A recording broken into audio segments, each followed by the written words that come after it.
Yeah, that's it, guys. Should we get into the review? I think we're at Let's do it. Do it. 45 minutes, We're something at like the that. hour mark. I think we're gonna make it under 2 this time, Let's or do it. not. Who Let's do knows? it. Paul, tell us what we're. I'll give the tale of the tape, and then you tell us about the game. We are Yep. reviewing Brick and Mortar. Brick and Mortar is going to be a 2021 release. It has about 4 days left on Kickstarter. If you are listening to this on Monday, the designer is Nicholas J. McCollum. The artist is Tristram Rawson, and it is published by Octoraph Games, as in giraffe, but octo. Paul, tell me about Brick and Mortar. Sure. Can you hear a car alarm outside? No. Oh, good. Okay. Brick and Mortar. Let's see. Like from a top level, it is an economic engine game. The way you win is you get the most points, and the way you get points is you build a bunch of stores, sell products, and buy your points with the cash that you have. Along the way, you'll be bidding for stores. Each store is unique, and it'll have some kind of specific good and or special power that it has. You will collectively be manipulating supply and demand with your fellow opponents, and then you will compete via bidding to buy supply and sell your product. And basically, the juice of the game is synergizing your buildings and bidding well against your opponents. And it's one of those games where you probably have seen every single mechanic of this game, and yet it comes together in a way that is quite unique, I think. So that's a broad view of it. That's pretty good. Yeah, it's an economic engine game, but almost every economic engine game, the winning the game at the end is determined by money. Cash. Right. Exactly. This one is not. This is a victory point game, correct? Absolutely. Yeah. And that's what makes it interesting, I think. Well, one of the things that makes it interesting. So the closest to it would be, I think, Splotter's Greed. As far as cash in hand means absolutely nothing. It's about what you buy with the cash at the end that determines whether you win or not. Yeah, and the designer is already referenced on Board Game Geek. We had a question for him, and he referenced Splotter. He referenced Playing Indonesia, and so very very much it could be that Greed Incorporated is a factor in the design. Yeah, absolutely. So we start off the game with a hand of four buildings, essentially, right? We are going to draft. We're going to keep one, pass the rest until we have 3, and then everybody discards the last one. That is your hand of buildings. We're also going to start with $15, and we're also going to start with 5 market cards. Market cards are very interesting because what's going to happen is the first thing that happens in each round is a building phase where we can bid on the public buildings that are available at the top of the board. There'll be 4 available at any given moment. Or we can build one of the buildings that we have in our hand. In the very first round of the game, we're also going to grab a starting building, which are free and cheap, and they're worth some points, and they kind of get the game going, right? They're either going to be selling items that are food or cloth. There are actually 5 different items in the game that can be sold: food, cloth, technology, jewelry, and art, and the values of them go up in that order. So food will cost you a minimum of 1 to buy, and you can sell them for a maximum of 6. Cloth costs 2, sells for 8 or something along those lines, and so on and so forth, all the way up to art, which costs 10 for each art cube, but sells for a maximum of 25 each. Now, I said minimum and I said maximum because the market is going to be very, very dynamic. There is going to be a point in the game where we are going to advertise, and then we are taking our hand of 5 market cards, and these cards are going to have 2 different goods on them. So one might have two of the jewelry symbols and 2 of the art symbols. Another one might have 5 food symbols and 1 technology symbol. What that is... Or electronics, yeah. Electronics, yes. Very good. And you are either going to place that card face up in your secret display to be revealed, or face down. If you're playing it face up, you are creating demand. and and the number of cubes depicted of each Supply. type on that. Yeah, based up a supply. So You create supply. Correct. So you create supply. You're going to take Wholesalers, basically. correct. You're going to take those cubes and you're going to put them in the market stalls below. They're basically cubes that are going to be available to each and every player to buy to stock their own particular stores with. Or you're going to put it face down, which is going to create demand.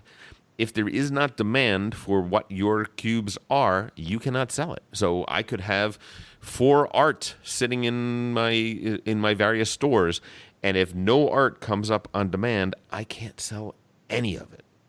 Very, very interesting decision, therefore, what you're going to advertise. How, which of, at first, you're going to start being able to only play 2 cards. Later in the game, you're possibly going to be able to play, once you build your 4th building, you're going to be able to play a 3rd card. Do I play 1 for supply and 1 for demand? Do I play 2 for supply and rely on other people to provide the demand?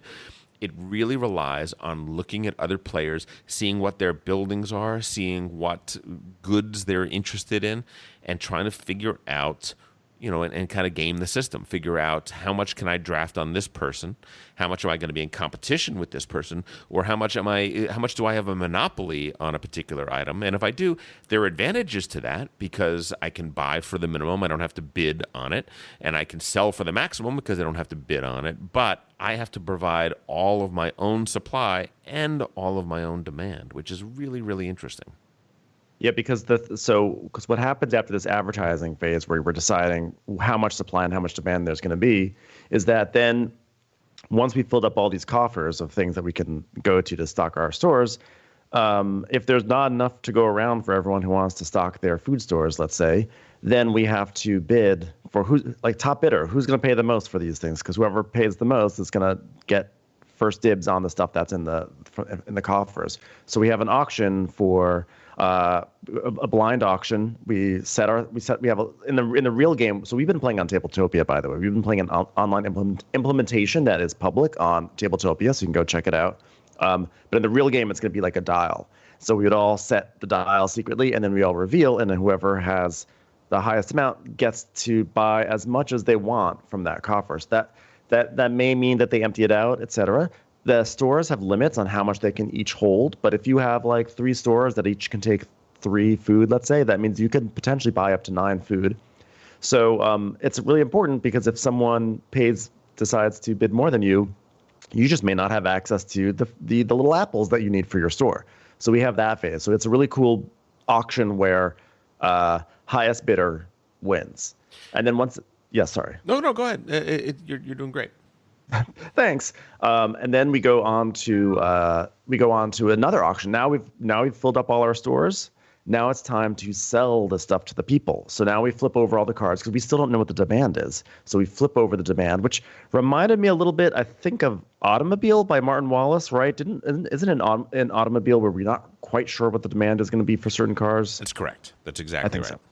So it reminded me of that a little bit. And so we see what the demand is. And it's like the same thing. If there's more than enough demand for all of us to sell all our goods, we just sell them at the maximum price. But if we got 9 apples to sell between all of us and there's only 4 apples to be sold, then we go into another auction, and this one works a little differently. Now we are trying to cater to the consumer. So whoever offers the cheapest prices is going to get to sell their stuff first. So we are going to bid, we're going to, again, secretly bid make our bids for the price. But this time we also have to say how many we want to sell. Meaning that, like, I think I can sell my apples. The max price is 6. I think I should maybe sell them at 4 so I can guarantee. I think that's the price I need to guarantee my sales. And I think I can sell all 4. So I'm going to set my thing to say I'm going to sell all 4 of my apples. And the trick here is that if you say you're going to sell 4 apples, but you only sell 2, the 2 apples that you didn't sell go away. They disappear into the ether. And that's for all.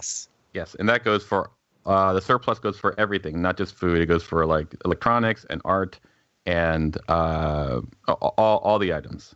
And after we sell all, after that phase, what we do is we degrade our inventory, which is basically saying that now that this month is over, everything has gotten a little older, and our stores will have a limited amount of time before like they will just fall off. The food will go rotten, or the electronics will be no longer exactly. So every store has a certain number of times it can choose to store inventory. Yeah, which is represented by shelves, right? There are shelves, and some stores will have shelves that only have shelves that are 2 shelves high. Some will have ones that are 3 or 4 shelves high. Absolutely. After that, we'll pay our utilities. So basically, we pay some cash for, just maintenance of like turning on the lights, and then we come to the purchase phase, the investment phase, which is where you can buy points.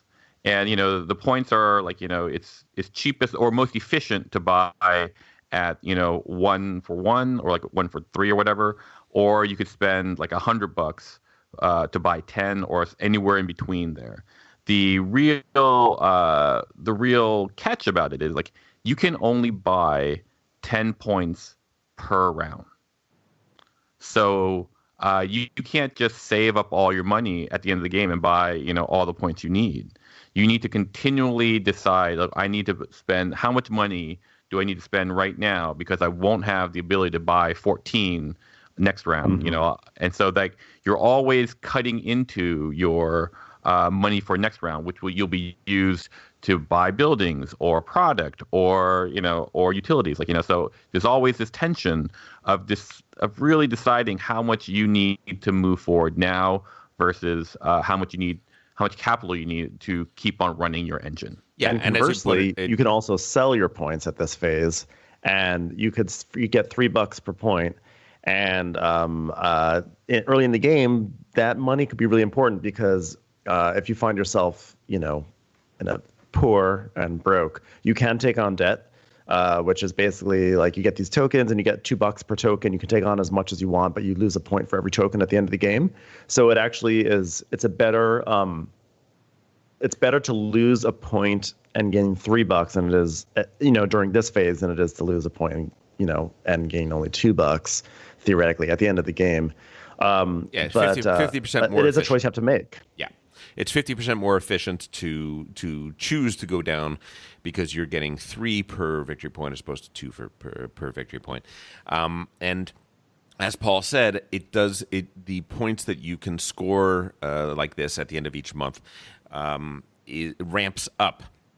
So you can get 4 points. Expense. Yes, you can get 4 points by spending about $30. But if you want to get 8 points, it's going to cost you 85 points. So it costs you more to get those bigger batches, which means that the game is kind of goading you toward making smaller purchases as the game goes on. Slow and steady. Which creates some very interesting things because some people are going to go down in the early rounds to get enough money to build their engine. Other people maybe won't and will be slowly buying points right from the get-go, and all of a sudden people are going to see a gap, and that creates market psychology, which is a really great thing when an economic game creates a market psychology effect in the players. Yeah. And also, turn order. Turn order is impacted by how well you're doing. If you're on that track, whoever is last on the track is also last in turn order. And that is significant because being farther behind in turn order gives you higher priority in breaking ties. So if we go back to one of these auctions, and if the demand is, let's just say we're just supply auction, Paul and I both bid $4 to buy something, and there's only 3 to go around. We both bid 4. Whoever is farther behind in turn order gets to go first, and that could be a huge deal. Yeah. It absolutely could. So that's the basis of the game.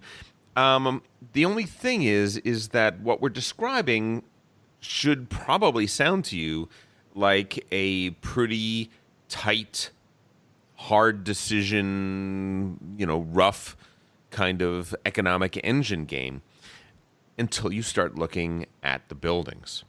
The buildings really throw this game into a direction I did not expect. Based a different on gear. The rules, based on the rules of the game. That is because the buildings are highly varied, and most of them, not all of them, but most of them, or many of them, have some game-breaking rules.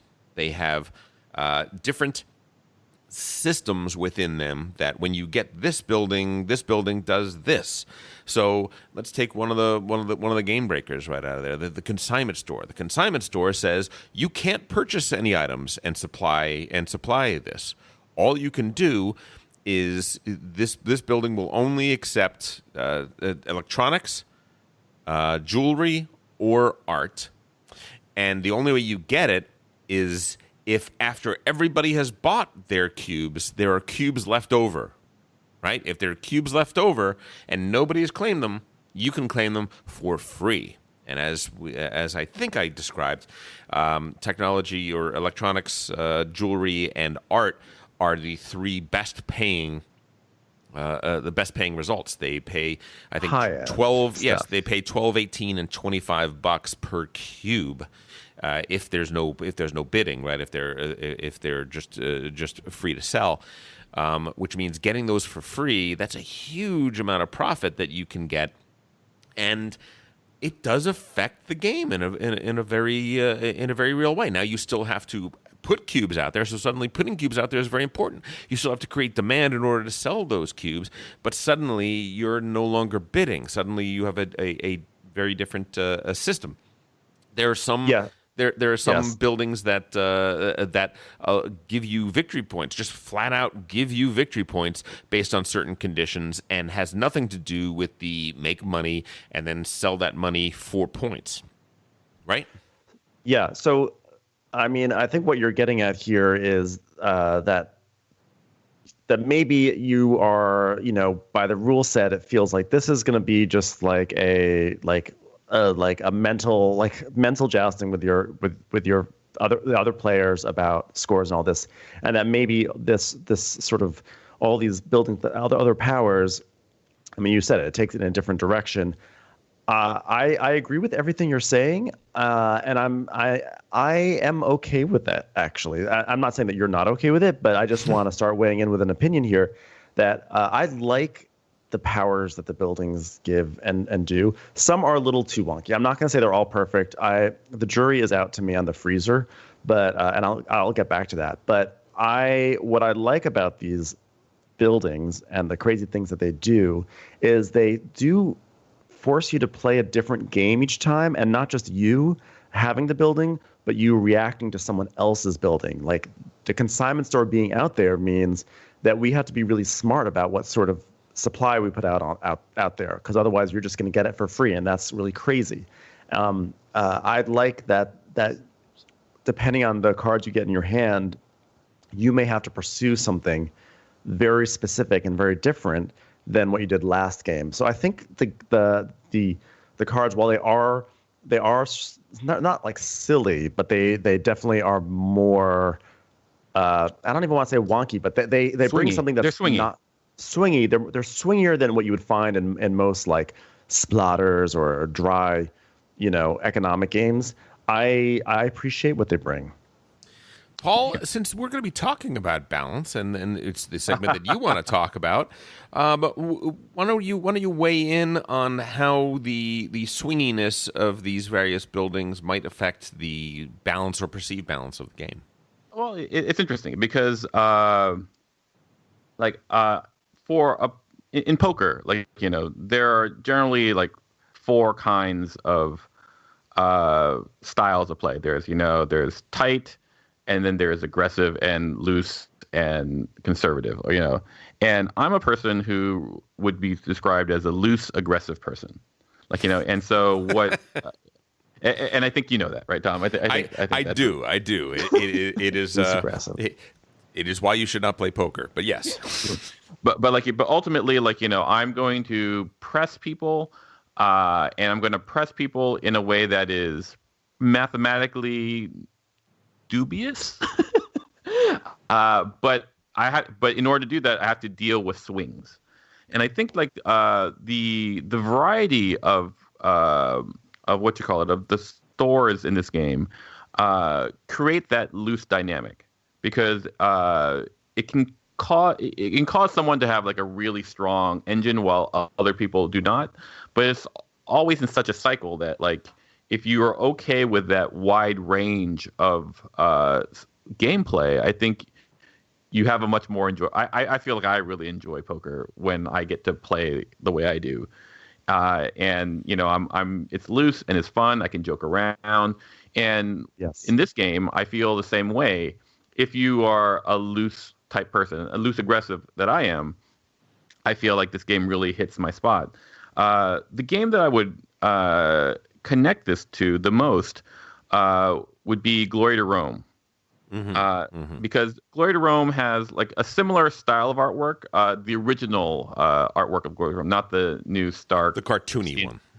Exactly. And I think it really informs you that like in Glory to Rome that like, you know, hey, you know, don't take this too seriously. And let's say that the art does the art in Brick and Mortar does do that. The art is very bright, it's very light, it's cotton candy colors. Cartoony a little bit. Yeah, and after Paul, you're done making your point, I do want to weigh in on the art because I think the art is actually pretty important in this game. Absolutely. I will say, you know, with Glory to Rome, like you are making these engines, and there are tons of, you know, cards that are wildly powerful. And like if you hit the right engine, you're kind of unbeatable. And in some ways, this might be this way too. I will say that the economic rule set of this game seems to be very precise. Like, you know, it could be for, you could make these rules in general for a as I don't want to use the word dry, but like a more stringent academic economic engine game, and it could be very tight and very elegant in that way. But with the addition of these buildings that are so haymakery wild in some cases, it creates this dichotomy that I personally enjoy. But but I don't know if it's an everyone type of thing. So I totally co-sign everything you just said because I agree. This actually game I feel like may even have some sort of like some DNA like with a Reiner Knizia kind of game almost. And I actually think so. This artwork I think is fantastic. Tristan Rossen, who did it, it sort of is like in that sort of like looks kind of like the Networks or you know, like that kind of that cool cartoony thing. It doesn't look cartoony silly like Glory to Rome or like Bonanza. It's like cartoony cool. And I think it injects a lot of personality and life into what could have been a very dry, fussy game.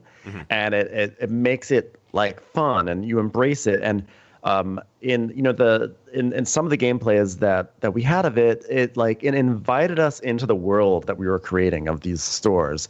And it was like, oh, I've made you suddenly like we're talking about like, oh, I've made my little neighborhood looks like this, and oh, your neighborhood's like Silver Lake, and it created a lot of banter around the table. I feel like the art sort of, not that the art created it, but the art facilitated us. Yeah, and it was, and it also it makes it in a weird way. It sort of is like it kind of touches on the fun spirit of like opening up your own business. It's hard to describe. It reminded me almost of like reading a kid's book where it's like, this is how you open up a business. I mean, I don't know what books I was reading as a kid. Okay. Here we go. Yeah. Here we go. Dissenting opinion. All right. Yep. You know, strap in because here's the problem with this. I'm all right? strapped. So, Glory to Rome is a swingy game. It's a Carl Chutta classic. I love Glory to Rome. But Glory to Rome plays in an hour. It does not take long. And a swingy game, you can be you can forgive a swingy game if it swings, if it graces us for a half hour, 45 minutes, hour at tops, and then it departs, and then you can play, and then you can play something else. It also has the mechanics that fit a swingy game, which is I play a card and it dings you, or it grabs the thing that you wanted to grab, and it's very fast paced and moving along these lines. This game does not take 1 hour to play. A 3-player game, we clocked in at about 2 hours. I think you could probably get that down to an hour and a half. I don't think you can get it down much below that. A 4-player game takes considerably longer because of. But to be fair, Tabletopia versus Live. That's true. Maybe a little bit. But not a lot because there are a lot of auctions in the game. There is a lot of bidding. There's a lot of bidding in the game, and those are things that for experienced gamers and for economic engine gamers, that takes time, that takes moments, that takes consideration, that takes thought. That is not going to be a quick and breezy game. You can play this quick and breezy. You can if you're, but it's not the way the game. It's what the art is urging you to do. It is not what the rules are urging you to do. The rules of the game.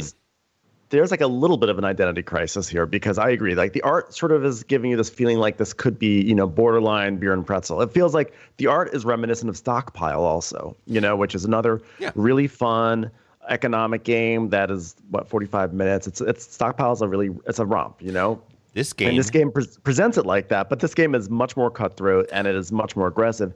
I do think there's a way you can play it where you're just like, whatever, we're just going to auction and see like how the chips fall, and you can have a lot of fun with it that way. And I think it does get a lot lighter that way if you're not like mathing out every single thing that everyone else is doing. So I think you could play it that way. I think probably most players or people who listen to this podcast especially will probably be more interested in the more cutthroat, like how much does he have and how much money do I have and what if I do this, all that stuff. But what you're saying is like you could play this not to win. If you play not to win, you're going to have a really great time and that's true. That sort of any game, I guess. I don't think that is particularly valid when we're trying to review a game. Look, this is a but I hear no. Okay, fine.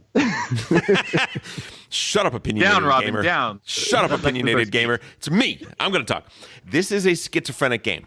This is in my view, this is a schizophrenic game. It has got a Ferrari engine, Ferrari tuning, Ferrari suspension, and slapped on top of that is a party bus. It is a really, really weird design. It's almost like the designer designed such an elegant economic engine. Those supply and demand cards and choosing how to do that, the way that each building that you have, each shop that you have has, it can only have this many cubes or it can have this many cubes. It can only sell this one item or these 2 items or these 3 items. These items degrade and they move down a shelf. If they're on the bottom shelf and they move down, they're lost to you. The bidding process in the game, it's really good. It's really, really good. And it's like, why did the buildings suddenly go glory to Rome when they should have been probably given the way the design went up to that point? And the designer is talking about splatter games, right? Splatter games don't have glory to Rome. They don't put that in there.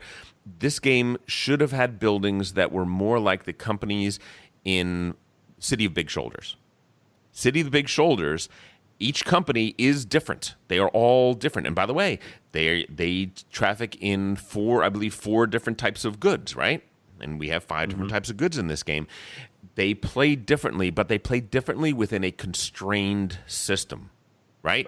They play differently, but they don't play so differently that each new one that comes out breaks the game in a different way. Yeah. You are still fighting. There are City of Big Shoulders type buildings in there for sure, but I know what you're saying. There are other ones that are just like really out there. I guess one of my questions is we're talking about swingy, but the truth is almost every single game I've played of this has had a very close final score.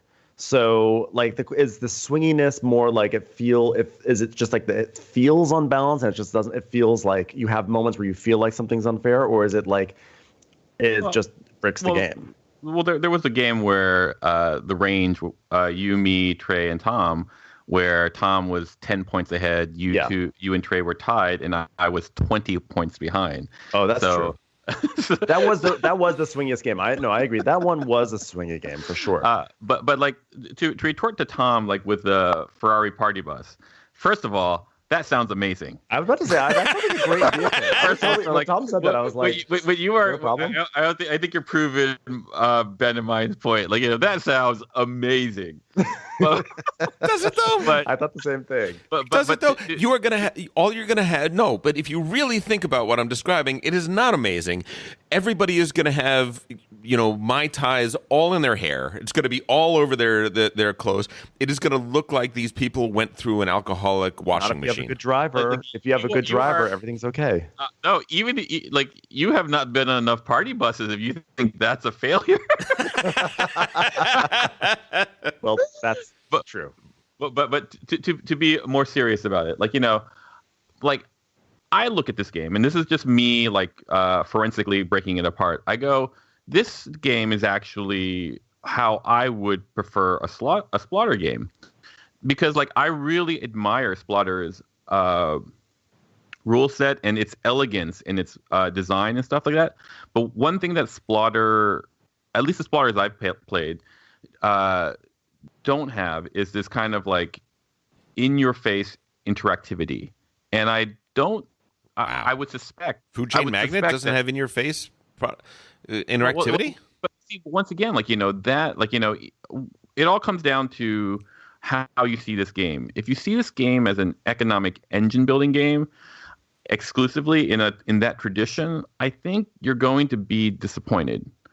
Because for me, I look at this game as a bidding game that has a strong economic engine component to it, but it's at its core, at its heart, maybe not at its core, at its heart, it's a game about bidding. It's about interpersonal interactivity. Because I played with our group, I played with Ben's group, and I learned more about people because of this game, how they bid. In our group, I know that Tom is not going to want to sacrifice tempo, so he's going to lower his price, but he's going to keep his quantity up. And whereas Ben's group, he's like, oh, I want to get the most value out of my product, so I'm going to make sure I sell at least one, and keep the price high. That kind of psychological interaction and whatever jousting, I feel is what and I don't want to speak for the designer because I don't know, but sure. It feels like that is the game that I am playing when I play this game, and which is really fun for me because I do like the backing of this Ferrari engine, as you put it. But in the end, the Ferrari engine is it needs to be. There are a lot of high end games out there with these Ferrari engines, and you have to be cream of the creme to really stand out for me. Where I go oh my god, this is so amazing, blah blah blah. But with this, you take the Ferrari engine and then you twist it and put it into a party bus, as you put it, and now you have a really interesting creature that actually there aren't a lot of these creatures that scratch this itch that I have, because I do as an engineer, I do always appreciate optimization, but as a game player, I'm a person who's always going to want to dive into psychology and play against a person, as opposed to this single what do you call it? We call it solitaire. Multiplayer solitaire. Yeah, I'm not a person who really enjoys that. Nor I. Yeah. So this basically, I feel like the game is forcing interaction in a way that is both beautiful and painful. Yeah, but all the games that I'm referring to that it should be closer to have plenty of player interaction. I mean, cutthroat player interaction. But those actions are pretty.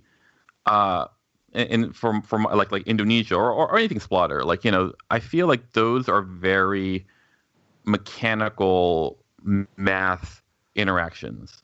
Agricola has player interaction. I wouldn't call it an interactive game. Look, I'm not playing against you. I'm playing against I'm playing against your decision set. Does that make sense? Yeah. Listen, I want to say, first of all, I haven't voiced a criticism yet. I'm describing the game. I'm describing what's weird about it. I don't really think it's a criticism, because guess what? If you're like Paul and Ben and you like this weird dichotomy, then you got a great game. If you're like me, I think that I could go through the deck of 64 buildings. I could cull them down to 30, and Sure. we could play my game. Absolutely. But like, but you also use words like what the building should be. Well, I would say that if you read the rule book, because the rule book doesn't describe the cards. So if you read the rule book and you look at the rule set and you see the way this game is built, the components of the game are kind of, to my way of looking, that's what I'm saying, schizophrenia. The components are at war with the system, which is they're off genre, which is weird. Yeah, which is I don't necessarily disagree. And at the same time, it wasn't an issue for me. I mean, in our first two games of it, I felt like every time we turned over a new building, there was a lot of ooh and ah, and everyone was eager to see what the buildings did. People were actually really into the swinginess of the buildings or the special powers, and people wanted to play with the buildings and be like, what is this going to do? What's that? There was like an excitement around it, which was really fun for us. But I will say that if Paul has an interpretation of the game in one way, where he's bidding with economic engine, Tom, you have another interpretation.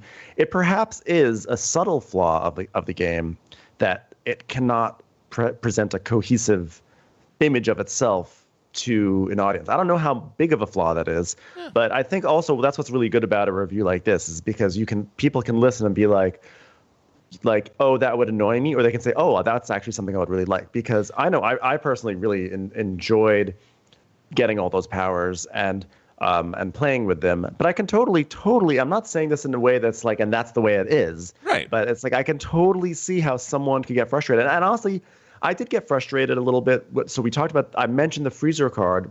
Mm-hmm. There's one card where you can put, you can't stock it in the stocking phase, but you can put food in there at a certain point, and then once you have food in your freezer, you can sell it to the demand, and instead of getting money for it, you are getting victory points, which is like cool in theory. But what happens is, since whoever has the freezer is not getting money, they can sell their stuff at like $1 or even $0. They can give it away for free and get those points and totally destroy everyone else who is trying to sell their food. So some people might say, well, then it's your duty, knowing that card is there, it's your duty to really make sure that the demand is really high, which I totally get and I totally respect.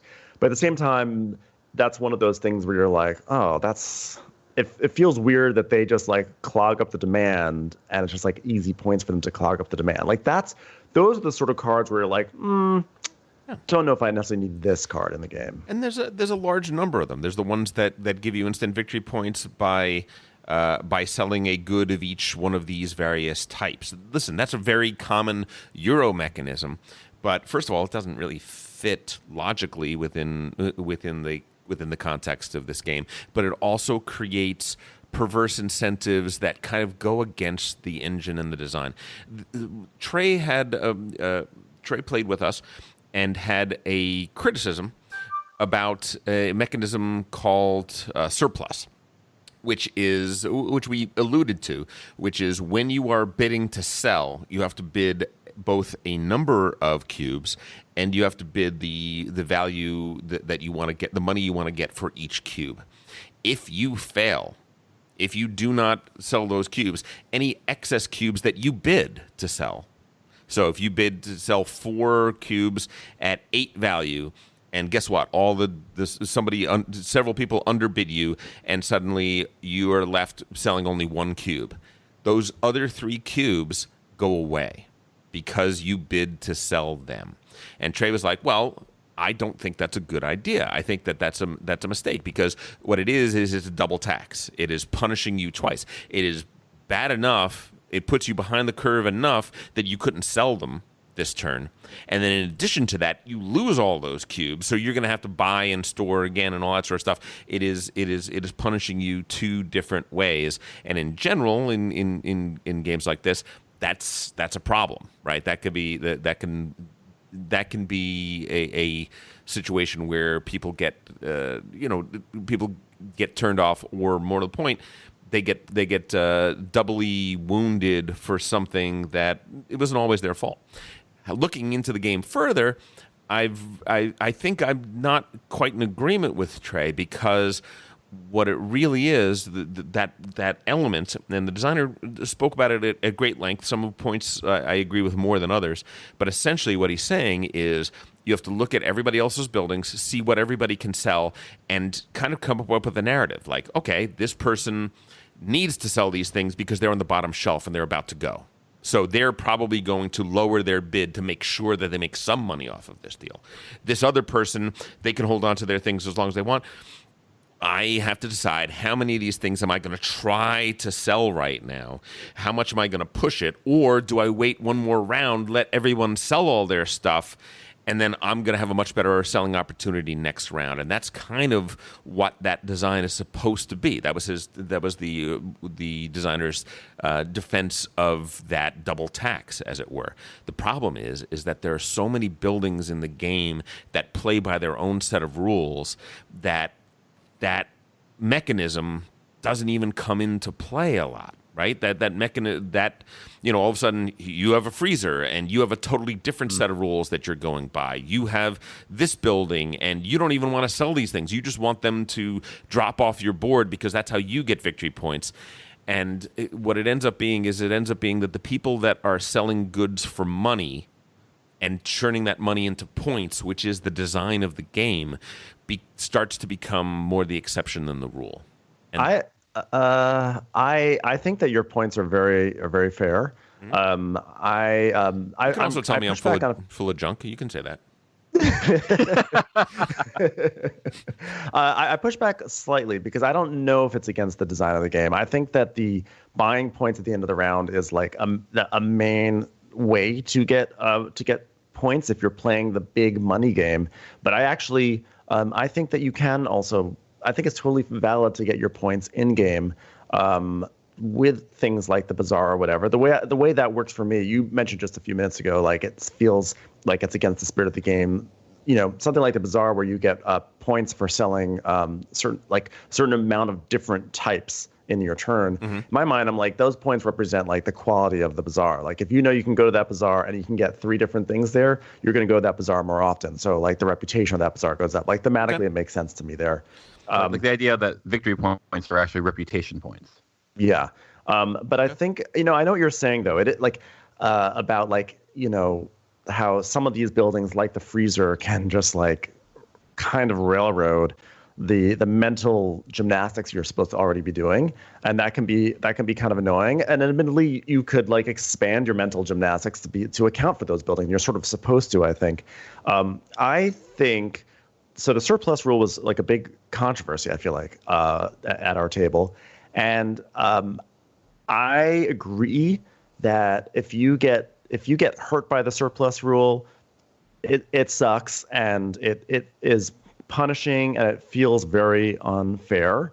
If you thought you were going to sell 6 things and someone undercuts you and you only sell 2, and then 4 things that you spent really important money on are now gone. I understand and I feel that is a feel bad moment. Mm-hmm. For sure. But I think what I think is really interesting about the surplus rule and why I actually like it is because the surplus rule is saying, hey, yeah, that is exactly what you're going to feel. So don't do it. And I know that, and I know that there's almost a certain amount of like surplus privilege in saying that, but because sometimes you can't control it. Sometimes it just happens. Paul has done it to me about 45 times in the game, but that's what it's there for. The surplus rule is at its most punishing when you don't respect it. When you don't say to yourself, there's a chance that I'm not going to sell all these goods. I should think about that and say, maybe I should sell 4 instead of 6. Let me think about this situation here. And that's when I think that's what I like about it, because you have to have that extra layer of thought there beyond just like, how do I price it? It's more like, how do I price this? And like, how am I being smart about what I'm presenting to the market? Like for me, the surplus rule, I mean, it's a feature, not a bug, for my taste. But it's a taste thing for me. Like Yep. I can definitely see it without the surplus rule, and I think the game would work probably fine. Probably fine. Like, but like in terms of like, how should I say this way? This can be, however you play it, a mean game. In the same way that the Estates is mean, in the same way that Bus is mean. Like, this game and this game plus the surplus makes it so that like there is skin in the game.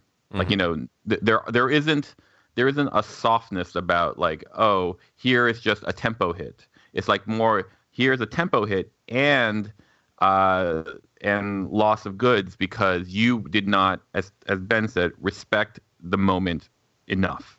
And I really like that because there's a boxing phrase that I really like, and it goes, everyone has a plan until they're hit. Exactly. And I feel like this is a little semi-contact sparring. It's not poker where you're going to lose your mortgage, but like it makes you feel your losses, and I think that's a plus for me. But that's a taste thing. Yeah, I mean, it's my counter to that is that the game. And by the way, I said that I believe that the surplus rule makes sense, and I'm in favor of it. But the counter to that is the game's already mean enough. It has bidding all over the place, and bidding is a mean mechanism. That's the reason that Euros have very few bidding mechanisms anymore. Bidding mechanisms are great for balance. They're bad for player experience because somebody's winning and somebody's losing, and it's painful to lose auctions. So and let me bring up one last criticism, which is the imbalance of the buildings. We're sort of discussing that. One could say that since most buildings in the game are auctioned, that there shouldn't be a problem with an imbalance in buildings because you can always just bid more and grab it. The problem is that we start with a hand of 4 buildings. We're keeping 1 and we're passing 3. So which is also the drafting of buildings is also designed to mitigate that. But when a certain percentage of those buildings are significantly better and game-breaking, they're designed to be game-breaking to some degree. Game-breaking, if you end up with the right building at the beginning of the game, you start off with an advantage that a person that doesn't get one in their initial hand of 4 doesn't. And that's sadly a problem. That is a problem with this design. It is. For me, it falls within the loose category, and you're absolutely right. What you said is 100% correctly. Like you get the pawn shop in your hand, and then you just build your engine according to that pawn shop. It's going to be a rough thing to beat. That's how I ended up 30 points ahead of you in that game. Exactly. But at the same time, that's not going to always happen. And if you're accepting of the fact that this is a possibility, when you go into the game, if you go into the game with that looseness, what's the word I want to use? Like mindset, I think, or at least for me, I think it's fine. Like there's, or you just like, it's a statue in viticulture. You just don't use it.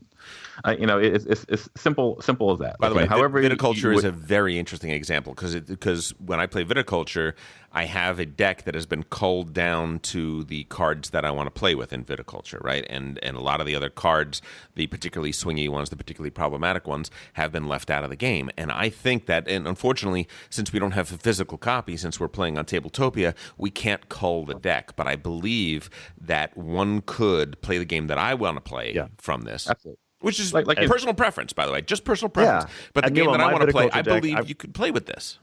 Yeah, and my viticulture deck, I got all the cards plus the wonky expansion because I love the swinginess going on in viticulture there. One thing I do want to talk about real quickly before we wrap up, we've been talking about sort of like the controversies of like surplus, et cetera. I want to talk about one way that was really fun. Great. In one of the early games, there was a situation. I don't remember the specifics of it, but basically I was in a position where I really wanted to sell all my, let's say, clothes at max price. And I was I was in the worst place in turn order, and there was not a lot of demand, and I really did not think I'd be able to. And so there were two other guys, James and Nick, who were also in close. And through the meta, through the discussion or whatever, they knew that I would have to undercut for them to for me to be able to sell my things, which meant that they were going to have to lower their prices. And then if they both lowered their prices, then there was concern that then they might somehow everyone's judgment started to get all scrambled up, right? And then in the end, they sold like only like one guy only sold like 2 clothes, one guy only sold like 1 cloth or 2, something like that. But because of the surplus rule and the fear of losing stuff in surplus, they actually undersold. And then as a result, it opened up way more demand for me than I should have had.